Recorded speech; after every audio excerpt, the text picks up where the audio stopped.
नमस्कार दोस्तों, मिडनाइट में आपका स्वागत है। आज हम लेकर आए हैं एक डार्क और थ्रिलिंग कहानी जो सस्पेंस और फैंटेसी से भरपूर है, डार्क शैडोज। अगर आपको हॉरर और रोमांस का अनोखा संगम पसंद है तो ये समरी आपके लिए परफेक्ट है। तो बिना किसी देरी के चलिए शुरू करते हैं और डुबकी लगाते हैं इस रहस्यमयी दुनिया में। सन 1760 में कॉलिंस परिवार लिवरपूल छोड़कर न्यू इंग्लैंड की ओर रवाना होता है ताकि अपने परिवार के साम्राज्य का विस्तार कर सके। वहां पहुंचकर वे मछली पकड़ने का एक बहुत सफल व्यापार शुरू करते हैं, जिससे उन्हें कॉलिंस पोर्ट नामक शहर कॉलिनवुड स्थापित करने का मौका मिलता है। उनकी दौलत बढ़ने के बावजूद परिवार के मुखिया यह सुनिश्चित करते हैं कि उनका बेटा बारनबास कॉलिंस हमेशा ये सीखे कि परिवार पहले आता है। 15 साल बाद बारनबास का अपने परिवार की एक नौकरानी एंजेलिके के साथ अफेयर होता है, जो गुप्त रूप से एक जादूगरनी होती है। जब वह उससे अपने प्यार की मांग करती है तो बारनबास उसे बताता है कि वह उसके प्रति वैसी भावनाएं नहीं रखता।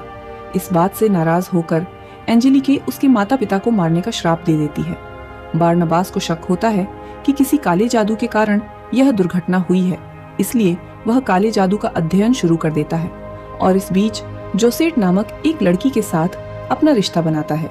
जल्द ही एंजेलिके उन्हें अपने प्यार का इजहार करते हुए सुन लेती है और ईर्ष्या के कारण अपने जादू का उपयोग करती है ताकि जोसेट एक चट्टान से कूदकर आत्महत्या कर ले।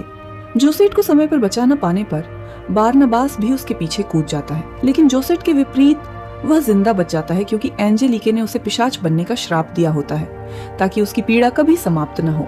इसके बाद वह गांव वालों को भड़काकर उसे एक राक्षस घोषित कर देती है और वे सब मिलकर उसे पकड़ते हैं और एक ताबूत में बंद करके जंगल में दफना देते हैं। सालों बाद 1962 में विक्टोरिया विंटर्स कॉलिंस पोर्ट की ओर जाने वाली ट्रेन में यात्रा कर रही होती है क्योंकि उसने कॉलिंस परिवार द्वारा गवर्नेंस के लिए दिया गया एक विज्ञापन देखा होता है। विक्टोरिया उसका असली नाम नहीं होता। वह घर से भाग रही होती है और अपनी असली पहचान छिपाना चाहती है, इसलिए ट्रेन में एक पोस्टर देखकर वह विक्टोरिया नाम चुनती है। जब वह कोठी पर पहुंचती है तो उसे विली लूमिस नामक केयर टेकर रिसीव करता है, जो बताता है कि अब यह भव्य कोठी अच्छी हालत में नहीं है और जहां 100 नौकर होने चाहिए थे वहां अब सिर्फ वही और मिसेस जॉनसन ही हैं। उसी समय परिवार की मुखिया एलिजाबेथ कॉलिंस स्टॉडार्ड विक्टोरिया से व्यक्तिगत रूप से मिलती हैं और उसे नौकरी के बारे में बताती हैं। वह यह भी बताती हैं कि अब कोठी में बस 7 लोग रहते हैं, जिनमें कुछ कर्मचारी भी शामिल हैं और कोठी के कुछ हिस्से तो वे अब इस्तेमाल भी नहीं करते। एलिजाबेथ उससे कुछ सवाल पूछती हैं, जिनका विक्टोरिया उत्तर देती है। यह देख एलिजाबेथ प्रभावित हो जाती है और उसे नौकरी पर रख लेती हैं। रात के खाने पर विक्टोरिया परिवार के बाकी सदस्यों से मिलती है। एलिजाबेथ का भाई रॉजर कॉलिंस, जो एक आलसी व्यक्ति है, एलिजाबेथ की किशोरी बेटी कैरोलिन स्टॉडार्ड, जो बगावती दौर से गुजर रही है, रॉजर का बेटा डेविड कॉलिंस, जो अपनी मां की मृत्यु के बाद मानसिक रूप से परेशान है और दावा करता है कि वह उसकी आत्मा को देख सकता है, और डॉक्टर जूलिया हॉफमैन, एक मनोचिकित्सक जो डेविड की मानसिक स्थिति को सुधारने के लिए नियुक्त की गई है, पर अधिकतर समय शराब में डूबी रहती है। विक्टोरिया डेविड से सहानुभूति रखती है और उसे बताती है कि वह भी भूतों पर विश्वास करती है, जिससे एलिजाबेथ नाखुश हो जाती है। कुछ देर बाद जब विक्टोरिया सोने के लिए तैयार हो रही होती है, वह हॉल में एक आत्मा को देखती है। आत्मा कहती है वह आ रहा है और झूमर के चारों ओर घूमने लगती है। यह कहने के बाद वह उसी तरह गिर जाती है जैसे वह उस दिन चट्टान से गिरी थी और फिर गायब हो जाती है। दूसरी ओर कुछ लोग एक नई इमारत बनाने के लिए एक जमीन पर काम कर रहे थे। उसी समय उन्हें उस जमीन से एक ताबूत मिला। वह ताबूत को खोलते हैं ताकि अंदर देख सकें, और अब जब बारनबास आजाद हो गया है तो वह हर एक कर्मचारी पर हमला कर उन्हें अपना शिकार बनाता है। इसके बाद वह पैदल ही हवेली की ओर बढ़ता है। रास्ते में सभी आधुनिक तकनीक और फैशन को देखकर भ्रमित होता है, जबकि वह खून से लथपथ होता है। जब वह हवेली पहुंचता है तो उसे बगीचे में विली मिलता है और वह उसे सम्मोहित कर उससे आवश्यक जानकारी प्राप्त करता है। वह उसे यह भी कहता है कि उसे साफ कर दे और फिर अंदर ले जाए। बच्चों से अपना परिचय देने का प्रयास करते समय एलिजाबेथ उसे रोक देती है और निजी में बात करने के लिए कहती है। वह उसके पहचान पर शक करती है और कहती है कि परिवार से जुड़े जादुई मिथक केवल परियों की कहानियां हैं। बारनबास उसकी सच्चाई साबित करता है। एक गुप्त कक्ष खोलकर जिसे एलिजाबेथ भी नहीं जानती थी और वादा करता है कि वह परिवार की खोई हुई प्रतिष्ठा को वहां छुपे खजाने के साथ वापस लाएगा। एलिजाबेथ उसे परिवार में वापस स्वीकार करने पर सहमत हो जाती है, लेकिन एक शर्त पर। वह किसी को भी यह नहीं बताएगा कि वह एक पिशाच है। अगले दिन नाश्ते पर वह उसे बाकी परिवार से परिचित कराती है और बताती है कि वह इंग्लैंड से आए एक दूर के रिश्तेदार बारनबास तृतीय है। परिवार व्यापार की बात करता है और बारनबास को बताता है कि कॉलिंस का मछली पकड़ने का साम्राज्य अब खत्म हो गया है और पूरे इलाके पर एंजेल बे समुद्री खाद्य कंपनी का नियंत्रण है। तभी विक्टोरिया कमरे में प्रवेश करती है और बारनबास उसकी ओर आकर्षित हो जाता है क्योंकि वह उसे जोसेट की तरह दिखती है। शहर में एंजेलिके अभी भी जिंदा है और अब उसका नाम एंजेला बुचार्ड है। वह एंजेल बे सी फूड की शक्तिशाली संस्थापक और सीईओ है। जब उसके कर्मचारी उसे जंगल में हुई दुर्घटना के बारे में बताते हैं तो वह खुद जाकर मौके का मुआयना करती है और खुले ताबूत को देखकर हैरान हो जाती है। वह समय बर्बाद किए बिना कॉलिनवुड पहुंचती है और एलिजाबेथ के साथ कुछ तीखे शब्दों का आदान प्रदान करती है, जिसके बाद बारनबास उसे निजी में बात करने ले जाता है। जैसे ही दरवाजा बंद होता है, एंजेलिके उसे चूम लेती है और फिर बताती है कि कॉलिंस पोर्ट अब उसकी एंजेल बे बन चुका है। उसने जानबूझकर मछली के व्यापार का साम्राज्य बनाया ताकि कॉलिंस परिवार को बर्बाद कर सके। अब वहां के लोग उसे अपना नेता मानते हैं और बारनबास को पूरी तरह भुला चुके हैं, तो कोई उस पर विश्वास भी नहीं करेगा। एंजेलिके के जाने के बाद बारनबास अपनी चिंताओं को एलिजाबेथ से साझा करता है, जो उसे याद दिलाती है कि चाहे उसके साथ अतीत में कुछ भी हुआ हो, उसने हमेशा इतनी दृढ़ता के साथ लड़ाई लड़ी कि उसे ताबूत में बंद कर देना पड़ा। अब परिवार को उसकी जरूरत है, इसलिए उसे वर्तमान में भी लड़ना चाहिए। एलिजाबेथ की बातों से प्रेरित होकर बारनबास अपनी सारी ऊर्जा को कॉलिंस परिवार की प्रतिष्ठा वापस लाने में लगाता है। गुप्त कक्ष से कुछ खजाना बेचकर वह कई लोगों को हवेली की मरम्मत और मछली पकड़ने का व्यापार फिर से शुरू करने के लिए नियुक्त करता है। एक छतरी, धूप का चश्मा और एक टोपी की मदद से वह दिन के समय बाहर निकलने में कामयाब हो जाता है ताकि सूरज उसे जला न दे। हालांकि उसे आराम से सोने की जगह ढूंढने में परेशानी होती है, इसलिए वह सेवकों से अपना पुराना ताबूत मंगवाता है। जैसे ही व्यापार सुचारू रूप से चलने लगता है, बारनबास मछुआरों को नियुक्त करता है। वह एंजेलिके के कप्तानों को सम्मोहित कर उन्हें अपनी ओर आकर्षित करता है। अपने खाली समय में वह तकनीक के बारे में सीखता है और विक्टोरिया के साथ समय बिताता है।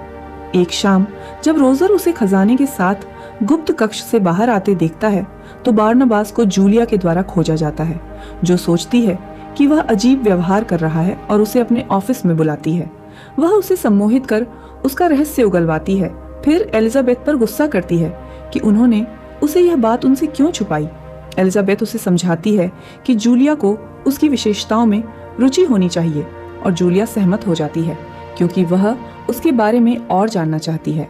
कुछ समय बाद बारनबास कैरोलीन से आधुनिक महिलाओं को प्रभावित करने के बारे में सलाह मांगता है। कैरोलीन उसे बताती है कि उसे अपना पुराना रवैया छोड़ना होगा और कूल लोगों के साथ घूमना होगा। बारनबास एक हिप्पी ग्रुप में शामिल हो जाता है और जंगल में उनके साथ कहानियां साझा करता है। वहां लड़कियां उसे सिखाती हैं कि महिलाओं को प्यार चाहिए, पैसा नहीं। इस दौरान वह उन्हें अपना शिकार बना लेता है और खुद को भोजन करवाता है। अगले दिन जूलिया उसे उसके पिशाच के अभिशाप से मुक्त करने के लिए उसे रक्त संक्रमण देना शुरू करती है। जब बारनबास जूलिया की तारीफ करता है तो वह उसे डॉक्टर पेशेंट गोपनीयता की अवधारणा याद दिलाती है और उसे प्रसन्न करने के लिए उसके सामने झुक जाती है। इस दौरान विक्टोरिया और बारनबास एक दूसरे के साथ समय बिताते रहते हैं और असाधारण चीजों पर बात करके एक दूसरे से जुड़ते हैं। एंजेलिका इस बात से बहुत गुस्से में है कि कॉलिंस कंपनी फिर से सफल हो रही है। बोर्ड के सदस्य समझ नहीं पाते कि यह क्यों महत्वपूर्ण है, क्योंकि एंजेल बे अभी भी 95% मछलियों के जालों पर हावी है, लेकिन एंजेलिका बताती है कि यह गौरव का मामला है और उसके लिए यह जरूरी है कि वह कॉलिंस परिवार को नष्ट करने का काम पूरा करे। एंजेलिका बारनबास को एक बैठक के लिए बुलाती है और उसे अपनी कंपनी को उसकी कंपनी में बेचने का प्रस्ताव देती है, लेकिन बारनबास इनकार कर देता है। एंजेलिका उसे याद दिलाती है कि वह केवल उसका प्यार चाहती है और अगर उसने उसे यह नहीं दिया तो वह विक्टोरिया को मार डालेगी। बारनबास हार मान लेता है और उसके साथ ऑफिस में हर जगह अंतरंग हो जाता है। इसके बाद उसे एहसास होता है कि यह एक गलती थी। और वह एंजेलिका से कहता है कि वह उसके साथ नहीं रह सकता, इसलिए एंजेलिका उसे नष्ट करने का वादा करती है। बारनबास जूलिया से रक्त संक्रमण के लिए मिलना जारी रखता है, जबकि विक्टोरिया को उन पलों के सपने आने लगते हैं जब उसने एक बच्चे के रूप में अपनी माँ का भूत देखा था और उसके माता पिता ने उसे उस अनुभव के कारण एक मानसिक अस्पताल में भेज दिया था।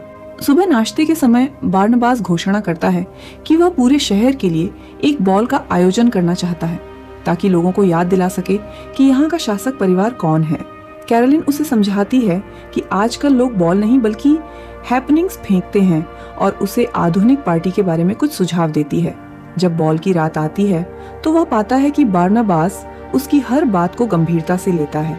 बारनबास खिड़की से झांकते हुए देखता है कि रोजर एक कर्मचारी के साथ अंतरंग हो रहा है और लोगों के कोट से पर्स चुरा रहा है। इसके बाद वह बालकनी पर विक्टोरिया से मिलता है, जहां वह उसे बताती है कि उसे पता है कि वह उससे प्यार करता है। उसे लगता है कि वह उसे सब कुछ बता सकती है और मानो वह उसे हमेशा से जानती हो। वह मानती है कि कॉलिंसवुड ने हमेशा उसे अपनी ओर खींचा है। जब वह उसे चूमने की कोशिश करता है तो वह अनजाने में पीछे हट जाती है, क्योंकि यह पहली बार है जब उसे किसी ने सच्चा प्यार किया है। विक्टोरिया उसे अपनी कहानी बताने लगती है। उसने कई साल मानसिक अस्पताल में बिताए थे, जहां उसके पास केवल डॉक्टर और उसकी माँ का भूत था। उस पर कई दर्दनाक उपचार किए गए, लेकिन उसने कभी हार नहीं मानी।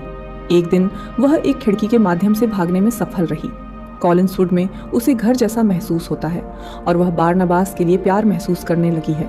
यह सुनकर वह उसे चूम लेती है और यह सब एंजेलिका देख लेती है, जो अभी पार्टी में आई है और अब गुस्से से भर जाती है। अगले दिन बारनबास जूलिया के पास जाता है ताकि वह उसे इंसान बनाने की प्रक्रिया को दोगुना कर दे ताकि वह विक्टोरिया के साथ हो सके, लेकिन उसे पता चलता है कि वह उसके पिशाच रक्त का उपयोग अपने शरीर में स्थानांतरित कर रही है। जूलिया ने कभी उसे इंसान बनाने में दिलचस्पी नहीं दिखाई, बल्कि वह खुद को अमर बनाना चाहती थी। परिवार के विश्वास को तोड़ने के लिए सजा के रूप में वह उसे काटता है और मार डालता है। इसके बाद वह विल्ली से कहता है कि उसकी लाश को नाव पर लेकर समुद्र के बीच में जाकर फेंक दे। इसके बाद वह रोजर को गुप्त कमरे में खजाना चुराने का प्रयास करते हुए देखता है और उसे 2 विकल्प देता है, या तो वह डेविड के लिए एक बेहतर पिता बनने की कोशिश करे या वह कुछ पैसे लेकर हवेली छोड़ दे। रोजर पैसे का चुनाव करता है और हवेली छोड़ देता है, जिससे डेविड का दिल टूट जाता है। डेविड अपने कमरे में वापस दौड़ता है और लगभग डिस्को बॉल से टकरा जाता है, जो छत से गिर रही थी। बारनबास अपनी सुपर स्पीड का उपयोग कर उसे बचाता है, लेकिन सूरज की किरणों से उसका शरीर जलने लगता है। अब पूरे परिवार को उसके पिशाच होने का राज्य पता चल जाता है और डेविड और विक्टोरिया उससे दूर भाग जाते हैं। बेचैन होकर बारनबास एंजेलिका के पास जाता है, जो शाप हटाने से इनकार कर देती है और उससे जूलिया को मारने की बात स्वीकार करवा लेती है। फिर वह उसे एक प्रस्ताव देती है। वे दोनों मछली के साम्राज्य के शासक और प्रेमी बन सकते हैं, या वह उसे फिर से ताबूत में बंद कर देगी। बारनबास उसे नरक जाने के लिए कहता है और बाहर जाने की कोशिश करता है, लेकिन दरवाजे के दूसरी ओर उसके कर्मचारी ताबूत लेकर खड़े होते हैं।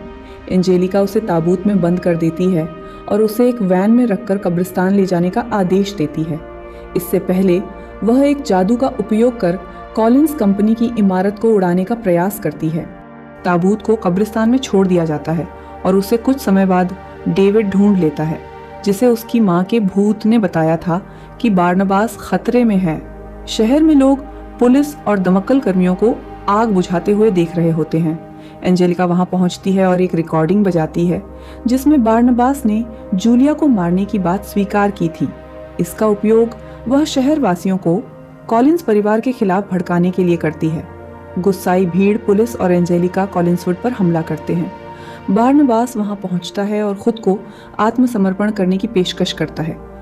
शेरिफ उसे गोली मारने की कोशिश करता है, लेकिन इससे कुछ नहीं होता। इसलिए वह एंजेलिका को काटता है, जिससे उसकी त्वचा में दरारें पड़ने लगती हैं और वह असली राक्षस का रूप धारण कर लेती है। शेरिफ लोगों को वहां से हटाने का आदेश देता है और बारनबास एंजेलिका से लड़ना शुरू कर देता है, जिसमें एलिजाबेथ की शॉटगन और कैरोलिन, जो एक वेयरवुल्फ होती है, उसका साथ देते हैं। दुर्भाग्यवश वे एंजेलिका के खिलाफ टिक नहीं पाते, खासकर जब वह हवेली को उसके अपने परिवार पर हमला करने के लिए जादू कर देती है। अपने अत्याचार के दौरान वह स्वीकार करती है कि उसने ही बारनाबास के माता पिता डेविड की मां को मारा था और कैरोलिन के पालने में एक वेयरवुल्फ भेजा था ताकि परिवार में दुख छाया रहे। फिर डेविड वहां आता है और अपनी मां के भूत को एंजेलिका पर हमला करने के लिए कहता है, जो उसे फेंक देता है और वह झूमर से टकराकर नीचे गिर जाती है और मर जाती है। परिवार जलती हुई हवेली से बाहर निकलता है और बारनाबास एंजेलिका को अंतिम अलविदा कहता है। बारनाबास विक्टोरिया को कहीं नहीं ढूंढ पाता और डेविड की मां उसे बताती है कि वह उस चट्टान पर है। परिवार हवेली को गिरते हुए देखता है और बारनाबास विक्टोरिया को कूदने से रोकने के लिए दौड़ता है। वो उनकी बात नहीं सुनती। वो बस एक इंसान है जो रोशनी में जीती है, जबकि बारनाबास हमेशा के लिए अंधेरे में रहेगा ताकि वो दोनों साथ रह सकें। विक्टोरिया कूद पड़ती है और जैसे यह दशकों पहले हुआ था, बारनाबास भी उसके पीछे कूद जाता है, लेकिन इस बार वो उसे काट लेता है ताकि वो जमीन पर गिरने से पहले उसे एक वैम्पायर में बदल दे। अब वो भी एक अमर प्राणी बन गई है और वे हमेशा के लिए साथ रह सकते हैं। दोनों एक किस शेयर करते हैं। समुद्र के तल में जूलिया की बॉडी अपनी आंखें खोलती है, जिससे पता चलता है कि वो भी एक वैम्पायर बन चुकी है। और हाँ, चैनल को सब्सक्राइब करें और नोटिफिकेशन ऑन करें ताकि आप ऐसे और वीडियो देख सकें। देखने के लिए धन्यवाद।